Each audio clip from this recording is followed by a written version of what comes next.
Hey friends, hello and welcome back to this YouTube channel. In today's another video tutorial, I'm going to share to you on how we can split a worksheet into multiple pages for printing in Microsoft Excel. So let's go quick into the process. So I have prepared this Microsoft Excel sheet for you on how you can split this into multiple pages. All you have to do is you will notice this space in between of the first and second table. You just need to simply click the row. So it's row 8. So click on the row.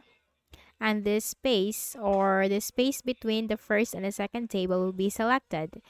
Now once you have selected this, you just need to simply click or look at the ribbon at the top and you'll find page layout and you'll find breaks. Click on this drop down arrow and choose insert page break.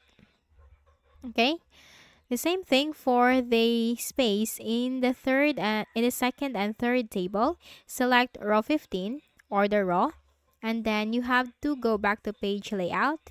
Click on breaks and then click on insert page break. Now to confirm if we have just split this into multiple pages, press Ctrl P on keyboard for printing. And there you go.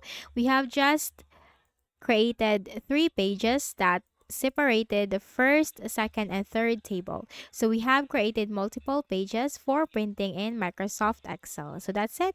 You can now simply print it once you choose your printer from here. So I hope this video helped you. Kindly please do not forget to hit the like button and subscribe to this YouTube channel for more tutorials like this. Thank you for watching.